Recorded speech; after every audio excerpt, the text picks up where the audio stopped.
نبی اکرم صلی اللہ علیہ وسلم نے ایک مرتبہ 3 دفعہ قسم کھائی،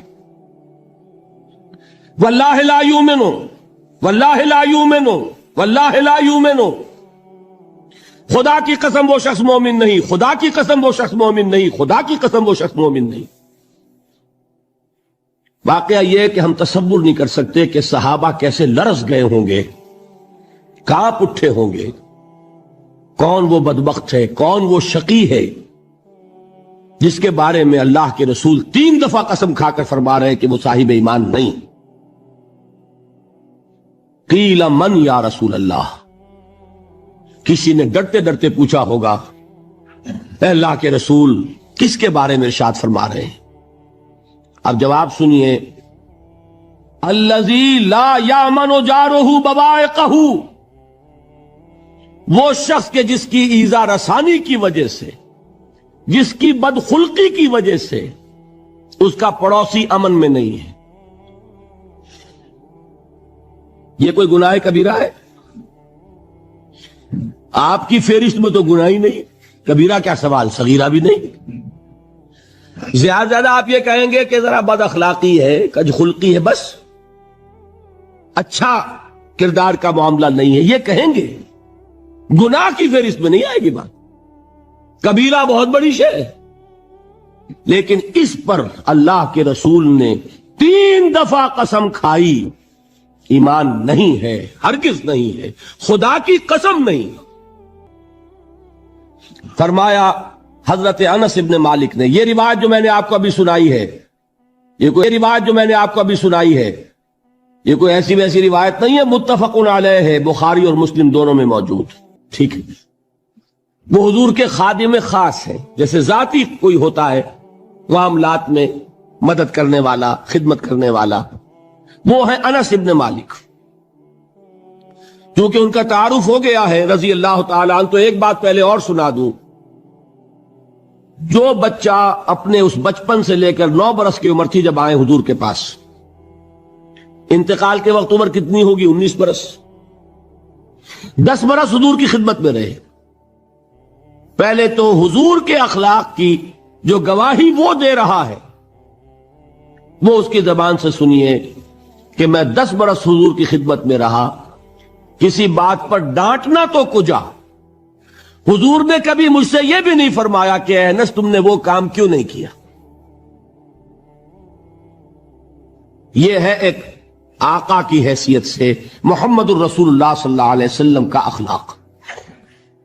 اگر نہیں کیا خود کر لیا، کوئی ڈانٹ ڈپٹ نہیں۔ حالانکہ بچے ہیں، بچوں کو ویسے بھی ڈانٹ ڈپٹ دیا جاتا ہے، لیکن نہیں۔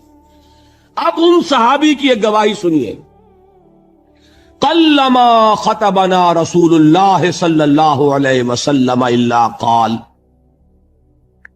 فرماتے ہیں کہ شاذ ہی کبھی ایسا ہوا ہوگا کہ حضور نے کبھی خطبہ ارشاد فرمایا ہو اور اس میں یہ الفاظ نہ ہو۔ الفاظ سمجھ رہے؟ جب بھی خطبہ دیتے تھے آپ یہ الفاظ ضرور فرماتے تھے، شاذ کبھی رہ جائے تو رہ جائے، قلما خطبنا رسول اللہ صلی اللہ علیہ وسلم الا قال، کیا فرمایا؟ لا ایمان لمن لا امانت لہ ولا دین لمن لا عہد لہ، جس شخص میں امانت داری نہیں اس کا کوئی ایمان نہیں، جس میں ایفاء عہد نہیں اس کا کوئی دین نہیں۔ بنا پھرتا ہو وہ دیندار، بنا پھرتا ہو وہ صاحب ایمان اور امتی حضور کا، امانت داری نہیں تو ایمان نہیں، ایفاء عہد نہیں تو دین نہیں۔ کس کا فرمان ہے؟ کسی آج کے زمانے کے مفتی کی بات نہ سمجھ لیجئے گا کہ جس کو آسانی سے آپ چاہیں تو رد کر دیں، یہ محمد الرسول اللہ صلی اللہ علیہ وسلم کا فرمان ہے۔ پھر ایک متفق علیہ روایت بخاری اور مسلم کی، راوی پھر کون ہے؟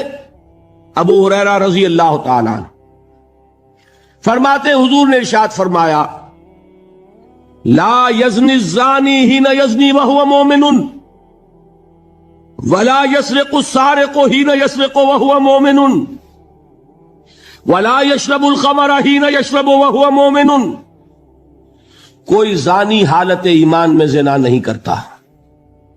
کیسے ممکن ہے؟ ایمان ہو اور زنا ہو جائے؟ پھر وہ ایمان دھیلے کا ہوا؟ کیا قدر و قیمت اس ایمان کی؟ وہ تو اٹھا کر پھینک دینے کی چیز ہے۔ ایمان اور اخلاق پہ اثر انداز نہ ہو، ایمان اور کردار کو نہ بدلے، ایمان اور عمل کو نہ بدلے تو کس مرض کی دوا؟ پھینکو اٹھا کر۔ نہیں ممکن کہ ایمان ہو اور زنا ہو، نہیں ممکن کہ ایمان ہو اور چوری ہو۔ لا یسرق السارق حین یسرق وہو مومن، کوئی چور حالت ایمان میں چوری نہیں کرتا، کوئی شرابی حالت ایمان میں شراب نہیں پیتا۔ ولا یشرب الخمر حین یشرب وہو مومن، کوئی شراب پینے والا وہ مومن نہیں ہوتا جب وہ شراب پی رہا ہوتا ہے، اس وقت اس کے دل سے ایمان نکل جاتا ہے۔ اب دیکھیے یہاں کیا میں نے کل بتایا تھا نا، مغالطے کیا ہو گئے؟ مغالطے یہ ہو گئے کہ اس کو سمجھ لیا قانونی بات، یہ قانونی بات نہیں ہے، وہ قانونی ایمان کی بات نہیں ہو رہی، یہ حقیقی ایمان کی بات ہو رہی۔ قانونی ایمان کی بات ہو تو یہ کافر ہو گیا، پھر کافر نہیں ہے۔ قانونی ایمان کا دار و مدار قول پر ہے، یہ وہ حقیقی ایمان ہے، قلبی یقین والا ایمان، اس کے بارے میں فرمایا جا رہا ہے وہ دل سے نکل جاتا ہے تو گناہ ہو سکتا ہے۔